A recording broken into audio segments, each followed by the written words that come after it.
네, 안녕하세요. LA 부산사나입니다. 오늘은 실전 사진 두 번째 영상입니다. 여러분들은 사진을 찍으실 때 어떤 것을 제일 먼저 생각을 하시나요?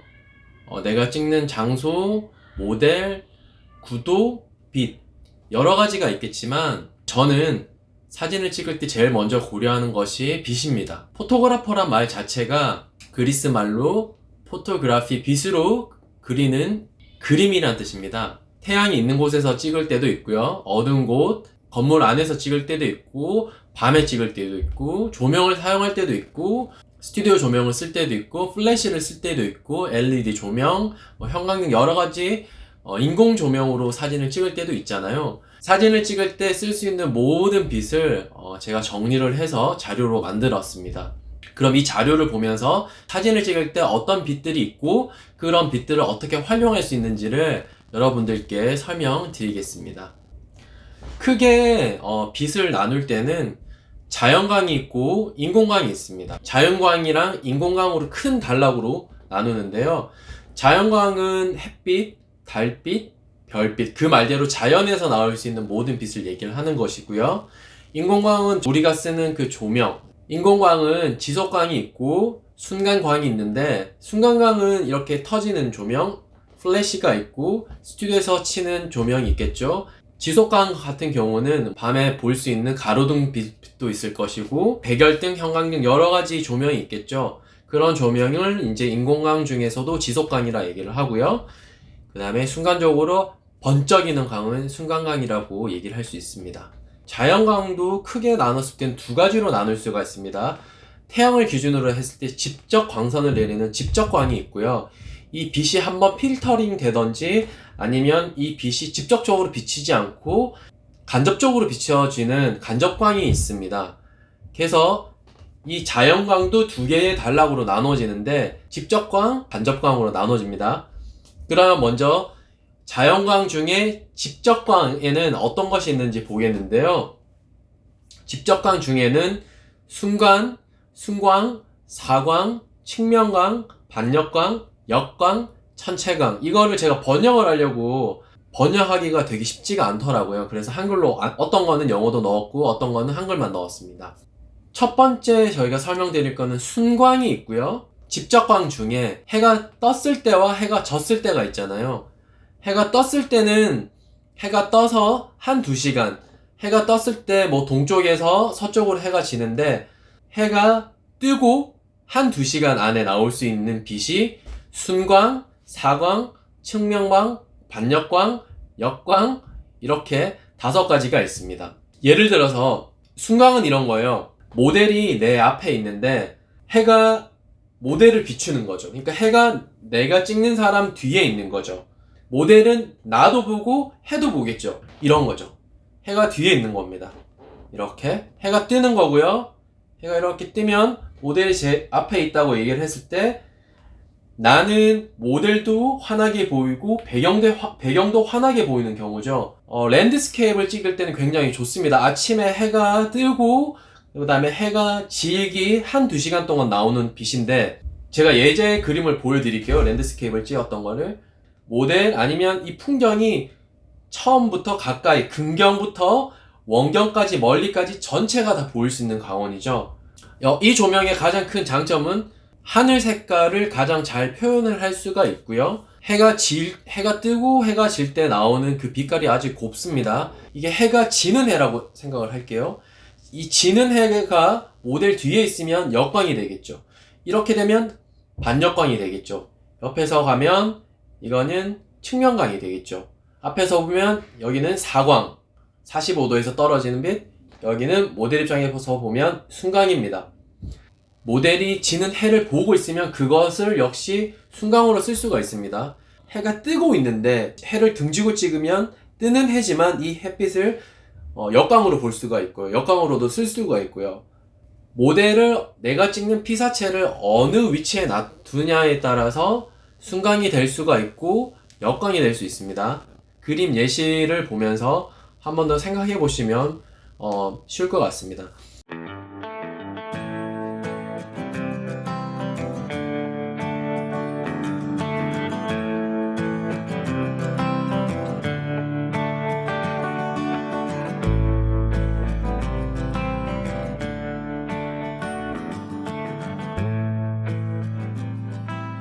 그리고 자연광 중에 직화광이라고 있죠. 위에서 떨어지는 해인데 위에서 해가 떨어지면 어떻게 될까요? 밑에 그림자가 지겠죠? 이렇게.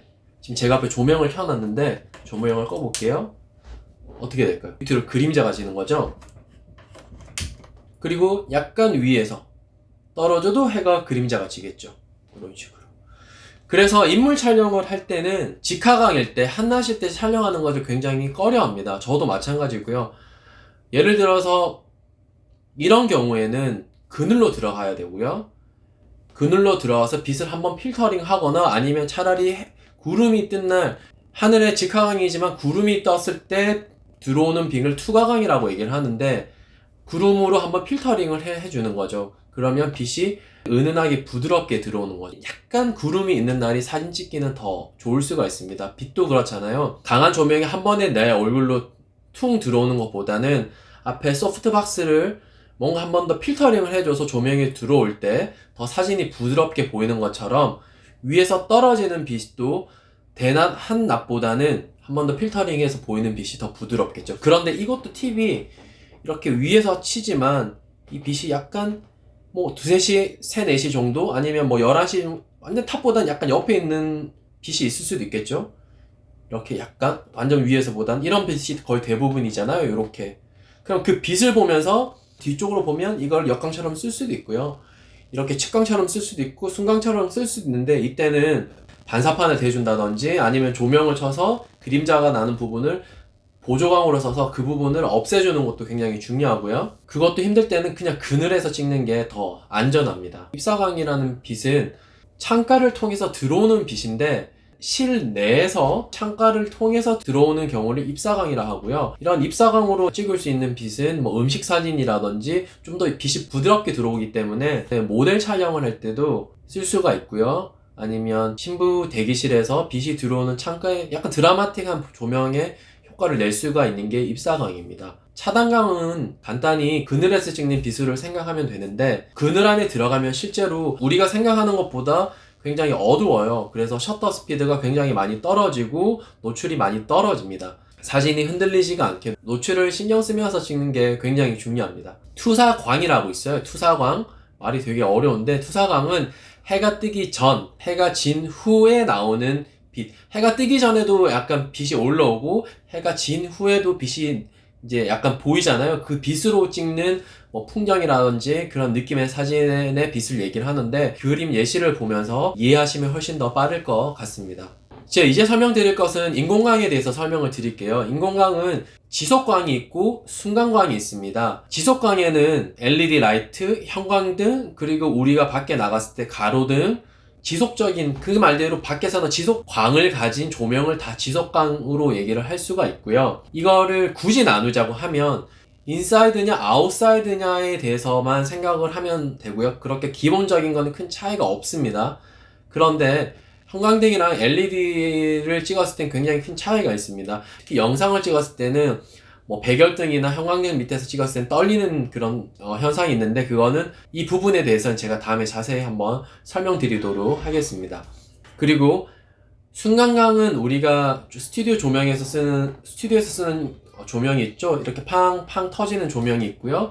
조명에는 메인 조명이 있고 보조광이 있습니다. 주광이 있고 보조광이 있는데, 이 주광을 어떻게 어디에서 쓰는지, 그리고 이 보조광 부분을 몇 개를 어디에 어떻게 쓰느냐에 따라서 스튜디오에서 쓰는 조명들도 제가 한번 더 정리를 해서 알려드리도록 하겠습니다. 보조광은 우리가 스튜디오 조명보다는 훨씬 더 약하지만 플래시라 생각하시면 됩니다. 살짝 이렇게 보조로 우리가 지속광과 보조광을 같이 연결해서 쓸 수가 있는, 특히 웨딩 사진 찍을 때, 행사 사진 찍을 때 기동성이 좋아서 보조광을 많이 쓰는데요. 감도 조절이랑 셔터 스피드 조절을 잘 하면 간접 지속광이랑 내가 쓰는 보조광이랑 합쳐져서 굉장히 드라마틱한 느낌을 낼 수가 있습니다. 포토그래퍼는 빛을 컨트롤하는 사람입니다. 요즘에는 앱들도 많이 개발이 되었고, 내가 조명을 크게 신경 쓰지 않아도 여러가지 앱들 통해서 많은 효과를 낼 수도 있지만, 기본적인 사진을 접근하는 방법에서 구도, 배경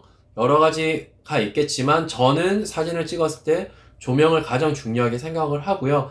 어떤 장소에 갔을 때 이 빛이 어떤 빛인지를 먼저 파악을 하고 그 다음에 접근을 합니다. 모든 빗에 대한 이름을 외울 필요는 없지만 제가 오늘 설명드린 빗의 종류가 이런 게 있구나 라는 개념을 알게 되고 사진을 찍게 되면 어떤 빗을 통해서 사진을 찍었을 때 어떤 느낌이 난다는 것은 본인이 경험을 통해서 찍으면서 매번 찍을 때마다 이걸 다 나눌 필요는 없지만 빗의 개념을 알고 어떤 빗이 있다는 것은 본인이 많은 촬영과 많은 경험을 통해서 익히는 게 가장 좋은 방법입니다. 하지만 이런 설명을 듣고 촬영을 들어가는 것과 무조건 처음부터 끝까지 본인의 경험만으로서 자기가 경험을 익히는 것은 차이가 있겠죠. 제가 지금 올린 이런 그림 예시랑 이 영상 그래프를 잘 참고하셔서 그리고 다른 포토그래퍼나 다른 분들의 영상을 보시고 제가 말한 부분에 대해서 한 번 더 빗에 대해서 공부를 하시는 시간이 되었으면 좋겠습니다. 다음에는 이 빗을 어떻게 컨트롤하는가에 대해서 제가 설명을 드리겠습니다. 기본 시리즈에서는 10회 정도까지 생각하고 있는데 5에서 10회 정도 사이를 생각을 하고 있는데 기본적인 개념을 이해하신 이후에 실전에서 여러분들께 더 자세히 사진을 찍는 법에 대해서 알려드리도록 하겠습니다. 이 영상이 여러분들께 도움이 되었으면 좋겠고요. 모두 좋은 하루 되시고요. 제일 중요한 거는 직접 찍어보시는 겁니다. 여러분들이 얼만큼 연습을 하고 찍냐에 따라서 본인의 실력이 얼만큼 빨리 늘 수가 있고 천천히 늘 수가 있는 차이가 생기니 빨리 늘고 싶은 분들은 좀 더 연습을 많이 하시길 바랍니다. 그럼 모두 좋은 하루 되시고요. 저는 다음 영상에서 찾아뵙도록 하겠습니다. 네, 감사합니다.